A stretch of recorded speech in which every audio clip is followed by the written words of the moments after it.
Injuries are part and parcel of life, especially for a professional athlete who gives it his all, on the court or on the field.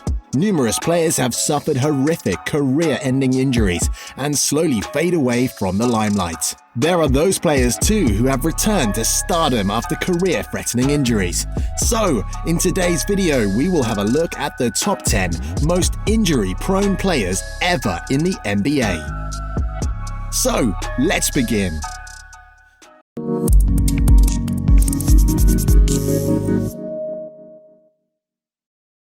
Number 10. Patrick Beverley. At first glance, Beverley doesn't strike us as an injury-prone player, but when we dig a little deeper, we found that in his first 5 years in the league, he consistently missed time with nagging injuries. For his career, he missed 41, 26, 26, 11, and 15 games each season, only topping the 70-game threshold once.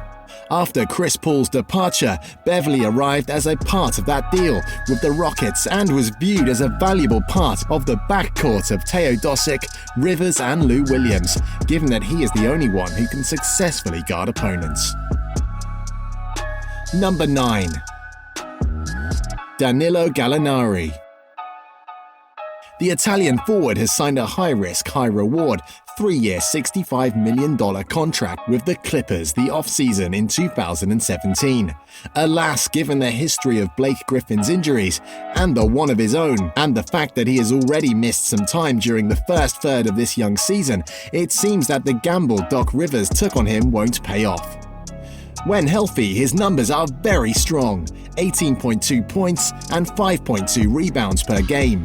On .447, .389, .902 shooting splits last year, but the fact that he's also missed 19, 29, 23 and 82 games dating back to the ACL tear that ended his promising 2012-13 season is a major concern. Number 8. Derrick Favors. With as much as his career at stake, the last seasons of 2 years back numbers were pretty unconvincing, 9.5 points and 6.5 rebounds per game.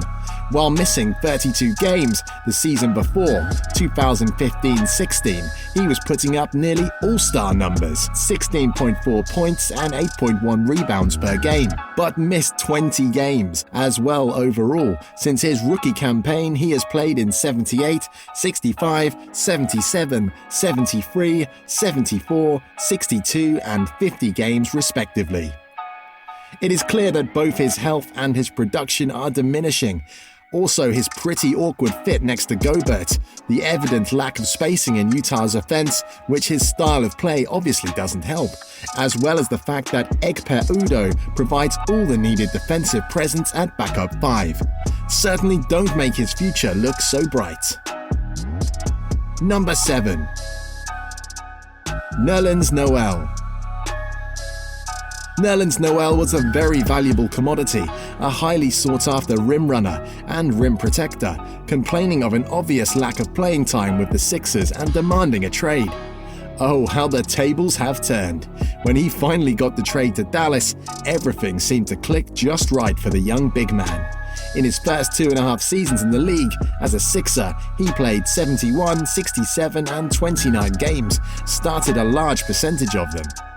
After the trade, Nerlens played 22 games and started 12. Unfortunately, injuries held him out for 20 games that season, and between Philly and Dallas, he still only suited up for 51 games. He's had a torn left ACL that caused him to miss his entire rookie season, right knee tendonitis and more left knee problems. It was only 2 to 3 years ago that he averaged 11.1 points, 8.1 rebounds, 1.8 steals and 1.5 blocks per game with the Sixers. So hopefully he can bounce back. Number 6. Chandler Parsons. This guy just can't catch a break. In his first season, Parsons only played 34 games, averaging just 6.2 points and 2.5 rebounds in 19.9 minutes per game. He shot 33.8% from the floor, 26.9% from deep, and he entered the season coming off knee surgery. Didn't play his first official game until November, missed 17 games with an injured knee and came back in December, and then was ruled out for the rest of the season with a meniscus tear in the same left knee. Not to say that all this came out of the blue, as all the signs were there for the Grizz. I mean, just look at his career track record. Drafted by Houston in 2011-12 and played 63, 76 and 74 games through 2013 and 14. Don't loosen up your belts, there are half a time more players to come. Number 5. Joel Embiid.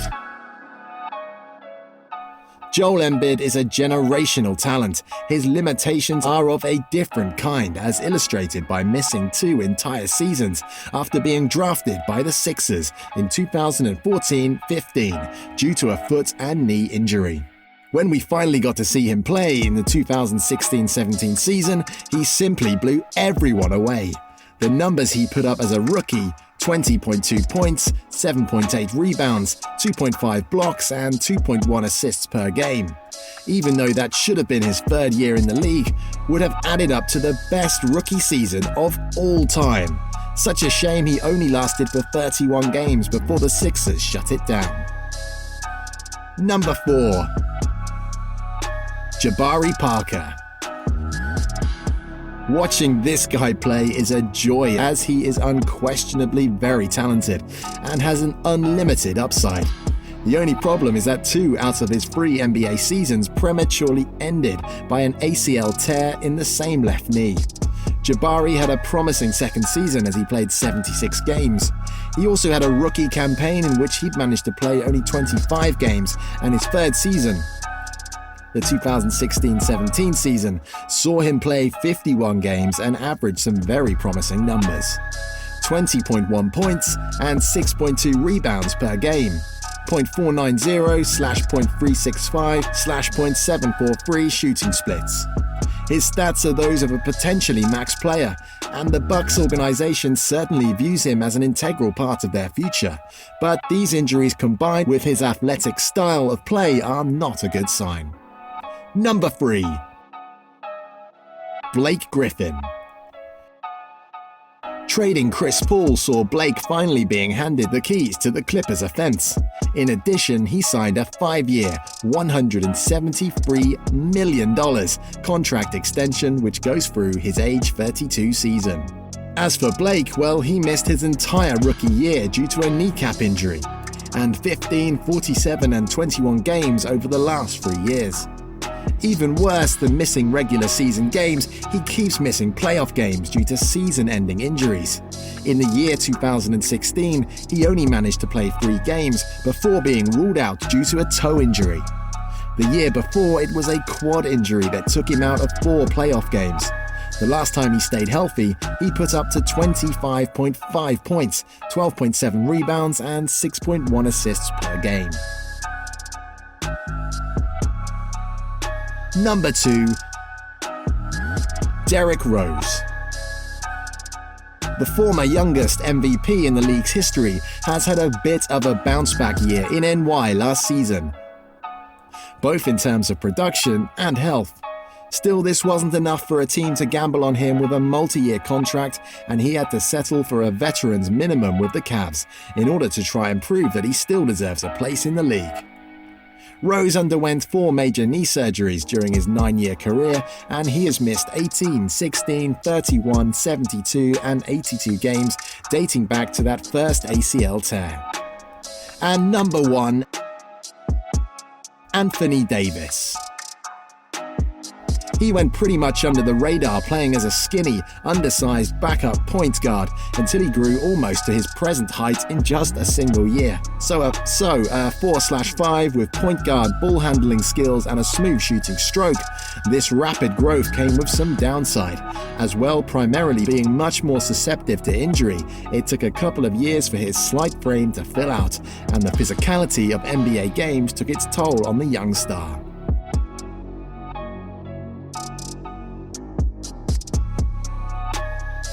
In his rookie campaign, Davis played in 64 games and averaged 13.5 points, 8.2 reps, and 1.8 blocks per contest.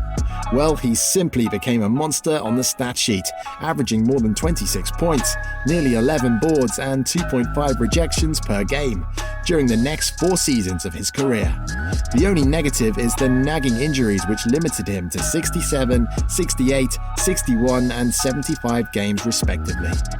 The NBA is just like any other sport in terms of injuries. They are part and parcel of the game.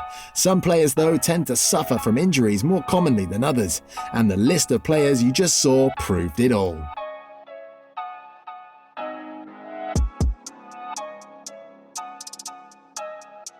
Hope you guys have enjoyed the video, and thumbs up if you've liked it. And do hit the subscribe button so that you won't be missing out on any interesting videos from now on.